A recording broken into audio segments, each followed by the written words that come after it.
Good day, and welcome to another episode of Injury Prevention and Active Living. This is going to be the first of the series of workplace ergonomics, and I'll be focusing mostly on workplace ergonomics while working from home during the COVID-19 pandemic. However, a lot of these tips I'll be giving out are going to relate whether you're at the workplace or whether you're working from home. My name is Gabriel Quenville, and I am the reconditioning specialist for the Canadian Armed Forces out here at Base 4 Wing Cold Lake. And I'm a clinical exercise physiologist certified through the Canadian Society of Exercise Physiology. What we'll be discussing today are 3 tips on how to move more during the workday. But first, why do we need to move more? Well, our health is comprised of numerous things. We have our mental health, we have our sleep, our hygiene, our nutrition, among other things. And when we look at physical activity, we're looking at the amount of time spent moving. Research has suggested time and time again that physical inactivity, which is prolonged sitting, laying, or standing, over the day, if we're doing more than 2 hours, we're significantly increasing our risk of developing chronic conditions. These chronic conditions can vary from musculoskeletal conditions such as lower back pain, anything from metabolic conditions such as type 2 diabetes, or cardiovascular conditions such as hypertension, stroke, or even heart attack.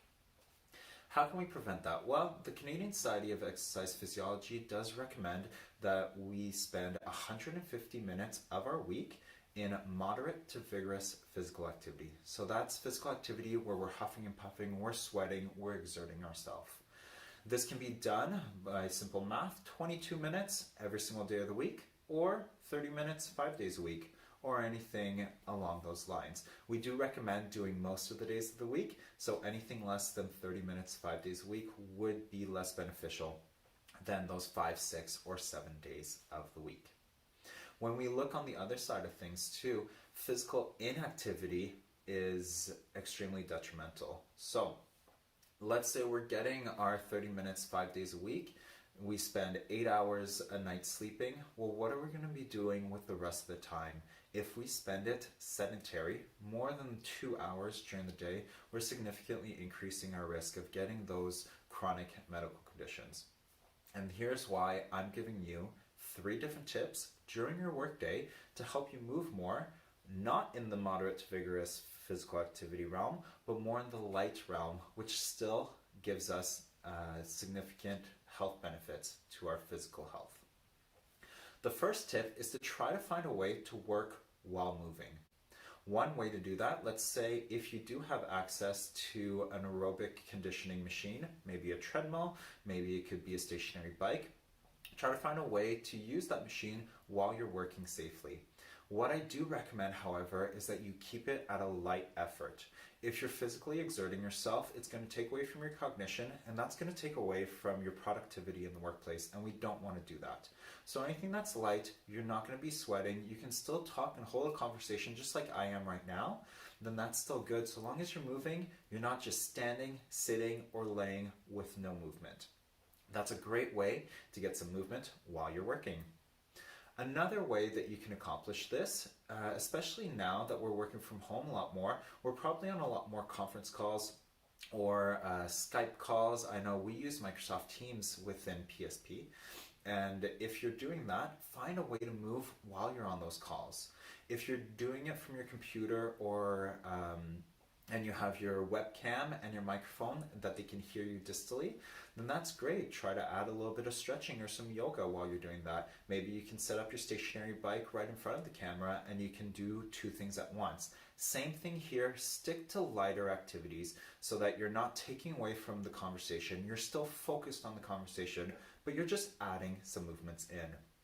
If you're back at work or you're doing more phone calls, find yourself a Bluetooth headphone piece where you can hear on one side and you have the mic that goes in front.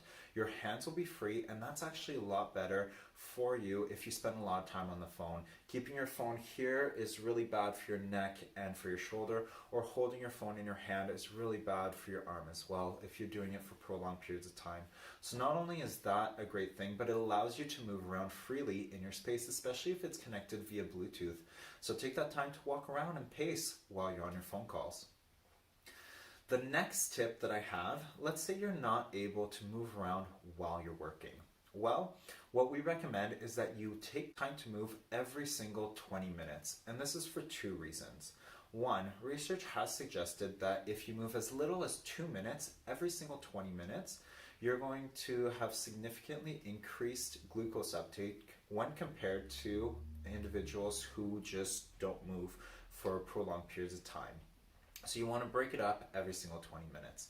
The second thing is that research continues to suggest time and time again that our attention span as adults does not last much more than 20 minutes. So our productivity actually goes down after 20 minutes. So for not only your health, but for your productivity, if you move every single 20 minutes, that's going to be greatly beneficial for yourself and for the work that you're going to be doing. I have 3 tips on how to accomplish this. The first method is the timer method. Find a route that you're going to walk around. If you're at home, either around your house, around your yard, or around your neighborhood, and time it. Keep it between 2 and 5 minutes. Make a timer and add that amount of time to your 20-minute timer. So let's say you found a 3.5-minute loop. Set a timer for 23.5 minutes. Every single time it goes off, you're going to do your 3.5-minute loop and come back to a timer that's set for 20 minutes. Do your 20 minutes of work. Once it goes off again, do your 3.5-minute walk. And this is a great way to get some physical activity during your day and to split up your day for productivity and for your health. The second tip that I have is the water bottle method. So I have a water bottle that's about 500 milliliters. I recommend sticking to those smaller ones so that you have to refill them regularly. Not only is this going to help you for your hydration, but it's going to force you to get up and move. Every single time your water bottle's empty, get up and fill it up. Every single time you have to pee because you're drinking more, get up and go use the washroom. You're going to be getting up much more regularly, and I know for me, that does equate to about every single 20 minutes. My last tip for this one is going to be the task-oriented method. So if you're someone that is really good at organizing your day, find out all the tasks that you're going to have to accomplish within a day. Or if you have one big task or 2 or 3 big tasks, separate those into milestones. Make those milestones or tasks 15 to 20 minutes long. If you're really proficient at your work, you should know what takes about 15 to 20 minutes to accomplish. Every single time you accomplish a 20-minute task, or every single time you've gotten to that 15 or 20-minute milestone within your greater task, tap yourself on the back, go for a 2 to 5 minute walk, and then come back and start again. And just a bonus one, if you do have an activity tracker, turn on that annoying beeper that makes you get up and move. I know my manager uses this technique every single hour. If she hasn't walked her 250 steps, her activity tracker goes off, she gets up, and she gets those steps in. Those are 3 and a bit tips on how to move more during the day. Now, my last recommendation on move more during the day is regarding your lunch hour.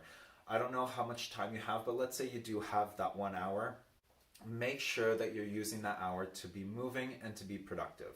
So while we're working from home, this is a great time to not only improve on your nutrition, but to move at the same time. If you're going and getting groceries, that's going to require you to move, but also when you're spending time in the kitchen cooking good meals and then cleaning up afterwards, that's time spent moving. For me, every single lunch hour since I've been working from home has been spent cooking, sitting down to eat, and then cleaning up right after, just so I can break up my day and add a little bit more movement in there. However, I know when I'm back in the workplace, or if you're someone that even while working from home prefers to meal prep and stick your lunch in the microwave, eat it quickly, and get back to work, well, try taking that entire hour or half-hour lunch break.